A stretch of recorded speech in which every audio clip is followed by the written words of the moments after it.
This is a movie review, and it is Judgement at Nuremberg, which was released in 1961, and it was directed by Stanley Kramer, based on a book written by Abby Mann. I just want to go through the awards for this movie because it virtually stormed the whole awards season. It's a superlative, really, amidst great movies, and it's certainly my favourite movie of that year, and probably in my all-time top 10. At the Academy Awards, it won Oscar for Best Actor for Maximilian Schell, who plays the defence attorney Rolf in the courtroom drama. It also won for Best Writing Screenplay for Abby Mann, and nominations were abundant. Best Picture, Stanley Kramer. Best Actor in a Leading Role, Spencer Tracy. Best Actor in a Supporting Role, Montgomery Cliff. And Best Actress in a Supporting Role, Judy Garland. Best Director, Stanley Kramer. Best Cinematography, Ernest Laszlo. Art Direction, it was nominated for that, and for Costume, and for Film Editing. And at the Globes, they were on top of this movie as well. One for Best Director for Stanley Kramer, and for Maximilian Schell.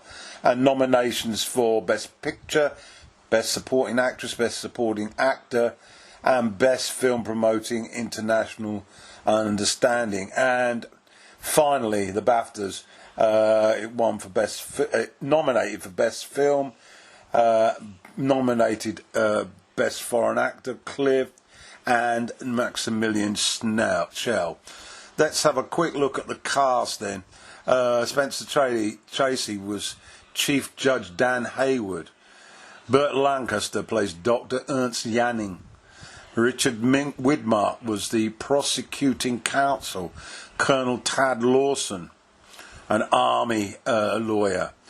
Marlene Dietrich played Mrs. Berthold, whose husband had recently been executed in another trial against war criminals.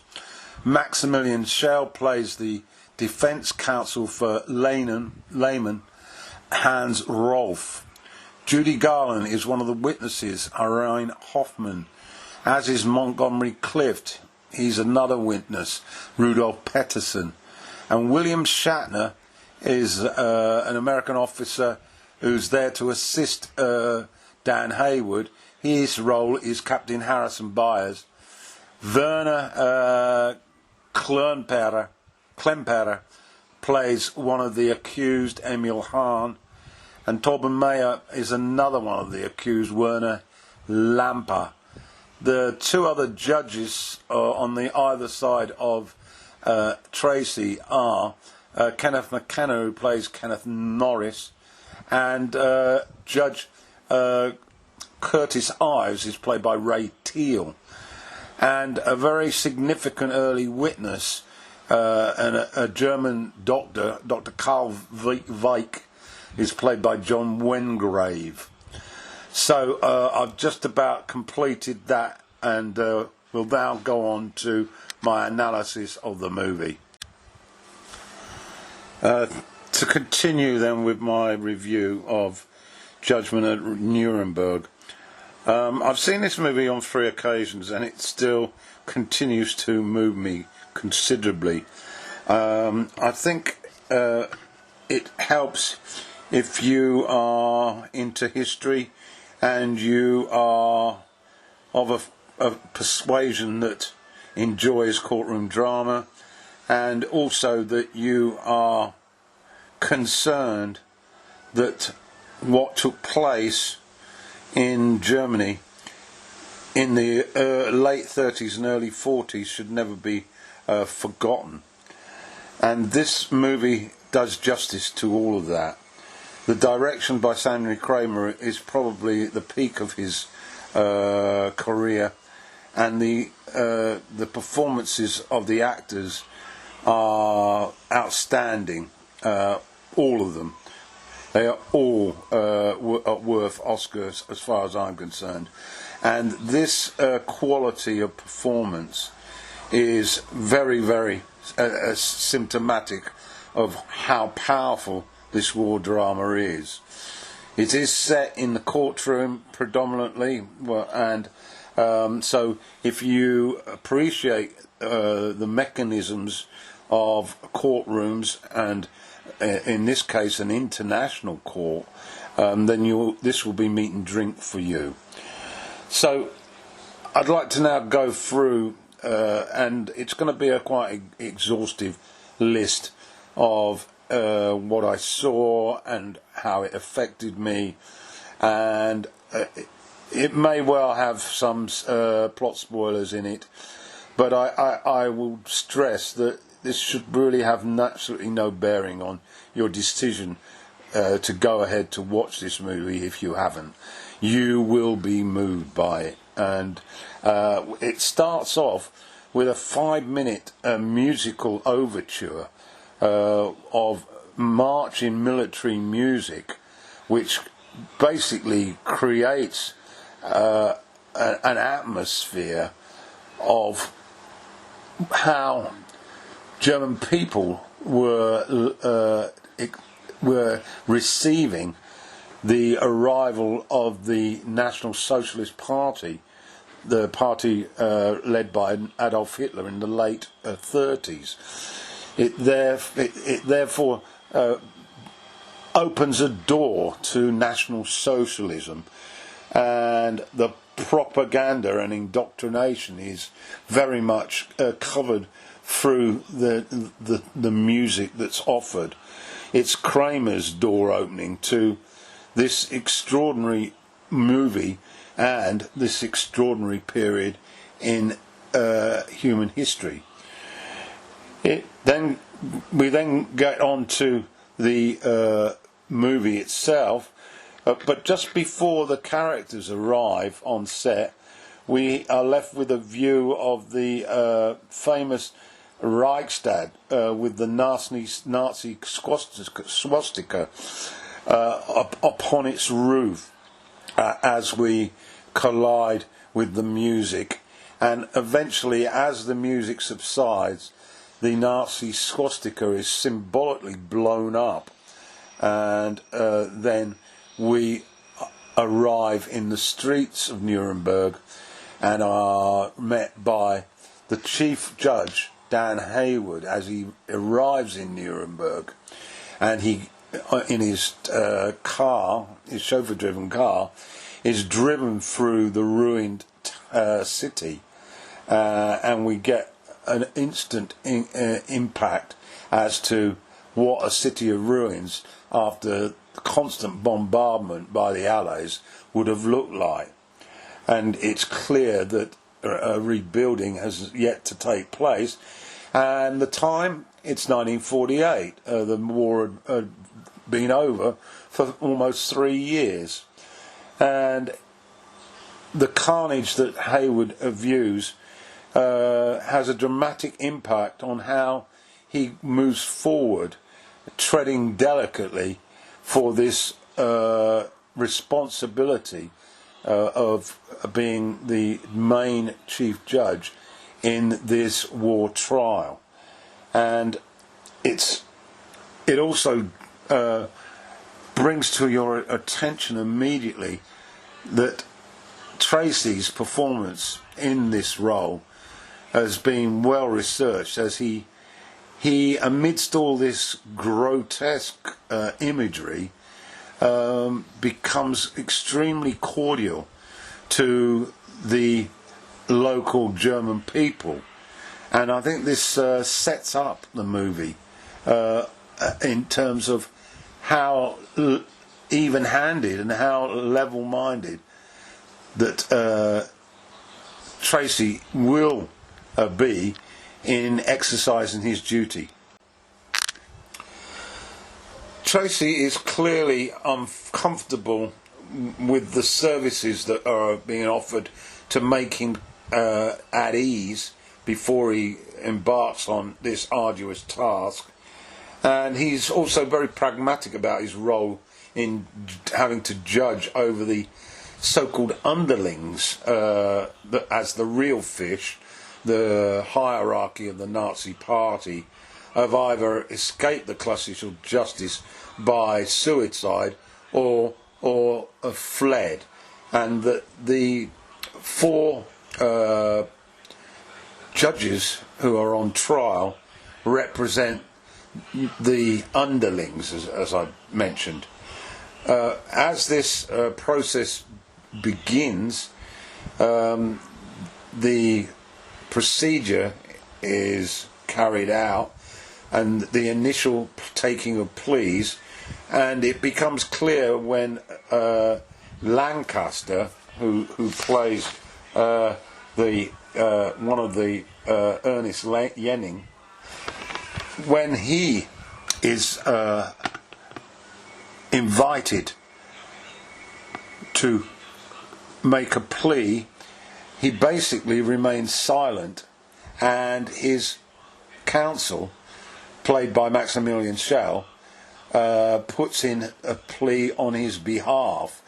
Ernst Janning is the name, and this is based on the fact that he doesn't recognise the court at all in terms of carrying out the proceedings, and this immediately puts Janning in a different sort of category to the other three accused, who all plead not guilty.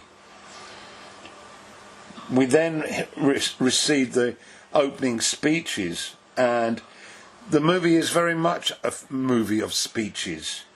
The first speech by Widmark is an impassioned appeal to those present to recognise that all the four accused were educated men, were carrying out their duties as judges well before the rise of the Nazi Party and well before they took over in government, and therefore could not consider themselves to have been hoodwinked, brainwashed or manipulated with regard to the justice that took place under the Nazi regime. He makes the point that they should take full responsibility for what took place from 1935 onwards through to the end of the war in 1945, and that there is absolutely no opportunity for them to suggest that they were unaware of what was happening within Germany and the neighbouring countries with regard to the mass extermination of ethnic minorities, particularly the Jewish population. We then, and it's worth noted by a critic, that the initial stages of the movie we see the use of headphones as translation tools, although there's only sparingly German at the beginning of the trial, and then it is largely in English. The German is delivered by Rolf, and the performance of Maximilian Schell is beyond good, and quite rightly he received the Oscar for Best Actor, and here was an actor really who had very limited exposure to high-profile roles, but he takes the bull by the horns, so to speak, and his delivery is very challenging, very aggressive, and very nationalistic, as he puts together his opening statement that what these four men are guilty of is just strictly in interpreting the law that was on the statute. In other words, that they carried out their job and that it wasn't their business to know how that was enacted in such a reputable way. And his point was that they would have had no inkling of the atrocities that developed, particularly towards the end of the war when Germany were losing, and that on this basis they were only guilty of interpreting the law. So he also referred to a history lesson, really, about justice departments becoming the arm of the state. And it was then we moved on to the detail. A series of witnesses really take us through this movie, and I will refer to them as we witness seeing them. The first significant one was Dr. Carl Wieck, played by John Wengrave, and he was a prosecution witness, and he was asked to describe in detail what took place before and after within the Justice Department prior to the National Socialism Party winning the election in 1935, and what happened post their win with regard to how the Justice Department changed in its operations.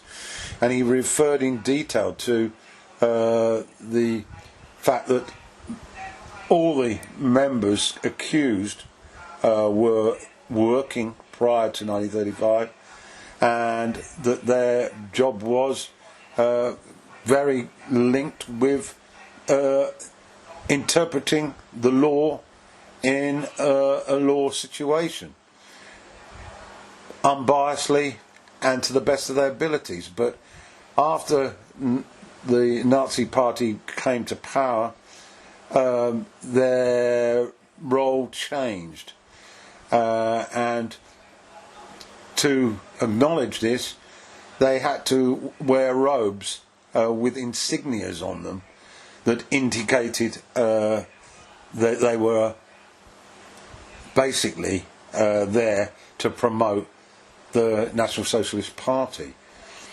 And we also get some detail regarding a particular law that was used to illustrate the before and after, and that was the introduction of and interpretation of the sterilisation law.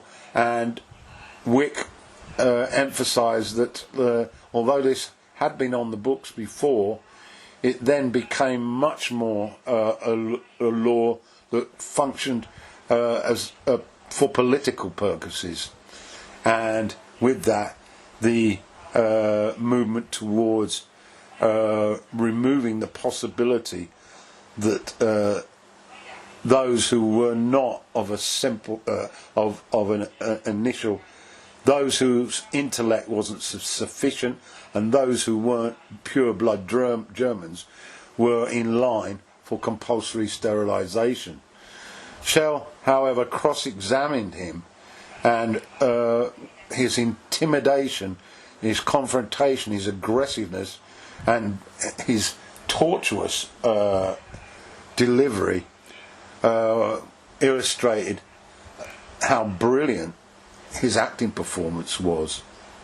And to some extent he ridiculed the testimony to the point where it appeared that the operation of the law was insignificantly changed under Nazi law. Following that, we then received the testimony of Peterson, played by Montgomery Cliff. Peterson was a prosecution witness to give the court information about how he personally became a victim of the compulsory sterilisation policy, and we witnessed a pathetic, sad, timid display by a man who's clearly was not intellectually strong, but was full of sadness, full of emotion with regard to the procedures that led to his sterilisation after being classified as of a person of feebleness in relation to his mind. And the cross-examination by Shell was almost beyond what one would have expected of a vulnerable individual, and it shook both myself and all members within the courtroom. But it's an absolutely powerful piece of cinema, and Pedersen, played by Clift, is a character that you will never forget after witnessing the detail. We then move on to the second witness, substantial witness of note, and that was Marlena. That was the testimony of the woman Irene Hoffman, played by Judy Garland. But just prior to that, I think it's worth noting the performance of Marlena Dietrich, who befriended Tracy, Mrs. Bernhard, and it's interesting how their relationship moved from small table talk to a greater intensity when looking at the aspect of German innocence against the backdrop of the atrocities, and she tried to get Tracy to acknowledge that this was a possibility. She tried to manipulate him to some extent into agreeing that her husband had been unfairly executed, and I found this part of the movie equally gripping. Now to the evidence of Hoffman. Now, the prosecution counsel, brilliantly played by Richard Widmark, had earmarked this woman as a strong witness, but he had to go to Berlin and coax her to appear, because she was, with the help of her husband, was very reluctant to put herself on the centre stage, fearful of retribution, as she saw it, would basically go against the will of the German people and would be seen as a traitor. Eventually, Widmark was persuasive enough, and she was the next witness, and she was asked to describe her role in another case that caused a lot of fracture, and was a case involving a Jewish older man and Hoffman, and the implication that there may have been some sexual relationship based on the fact that the woman was a mere 16 years of age. And this famous case led to the friend being convicted and executed, and he of course was a Jew. And this case, notorious at the time, was reenacted to some extent by her appearance at this trial, when she vividly recounted her friendship developing with this man after her parents had passed away, and how the prosecuting counsel, one Emil Hahn, who was now in the dock, had manipulated the evidence and basically told a series of lies to, in fact, get a conviction. Shell, of course, tried desperately to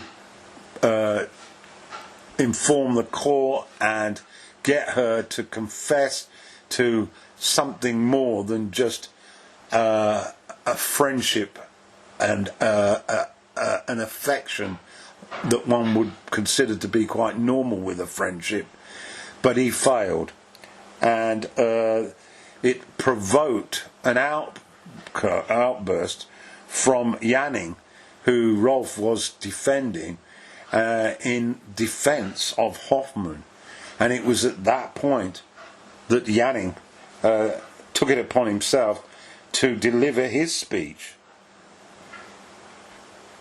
about how he viewed the so-called four, and how that they were all, including himself, responsible for knowing exactly what was going on at the time of the atrocities, and that they could hide no longer behind the notion that they had no knowledge.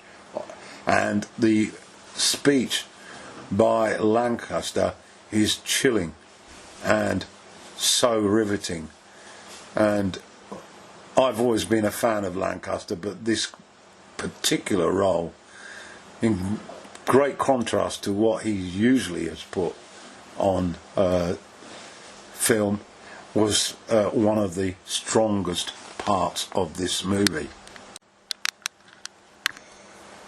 The prosecuting counsel is then called as a witness and offers to the court film footage that was taken by the Americans as they liberated the camps of Buchenwald and Belsen.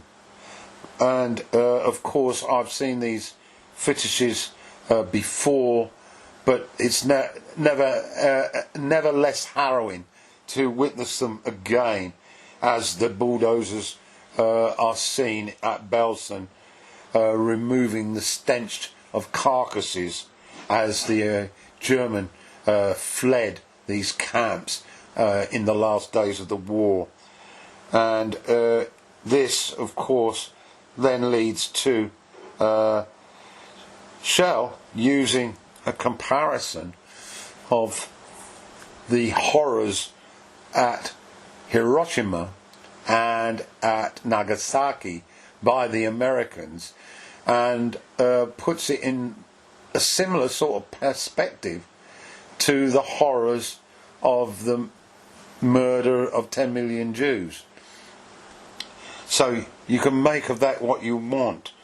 At this particular time, we hear Lehman's speech covering the fear, the pride, the devils amongst us, meaning Hitler, and the perception that Germany was under in the early days, in the late 30s, that better times were ahead, and that this need to rid out the minorities was merely a phase, a way to transform Germany to a better way of life. And it's then taken up by Shell, who adds to the fact that the notion of the intentions of the German in the 30s was based on its love of country. And so we also get Shell referring to other monsters, political monsters. He refers to Churchill. He refers to industrialists. He refers to the Americans who knew exactly what was happening in Germany in the early 40s. And he makes the point that they should be construed as guilty as the four charged in the dock on that day. And we also get some history with regard to the Soviet Union. And a further point is made by a senior member of the American Armed Forces, who basically tries to get Hayward to consider very carefully how he's going to come to a verdict based on the fact that the Americans basically need the support of the German people because of the imminent threat of the rise of Soviet Russia through the Eastern Bloc, and the blockade of Berlin takes place at that particular time, and suggests that Hayward should lean on the order of clemency for these four men. We then reach the final part of the movie, which is the summations. Widmark's final speech is quite simple, very short, and it implies that he may well have been told to tone it down. But Tracy has none of it, and his final statement on the fate of the four accused focuses on personal responsibility, justice, truth, and the value of a single human life. And there's a closing phase where Hayward is asked by Janning to go to the cell because he wants to talk to Justice Hayward, and Hayward delivers this to Janning. You knew that it would come to this the first time you sentenced a man to death who was innocent. And that captures the whole movie in a nutshell. So thank you for bearing with me. This movie means a lot to me. It should mean a lot to everybody. It's a movie, but it seemed to be far more than a movie. It seemed to be a record of history, an accurate record of history, and a movie that I feel, along with a number of others, but a number of others, but this one needs to be protected, needs to be shown to all generations, current generations, next generations, as a solid reminder to what happened in Europe in those bitter 15 years.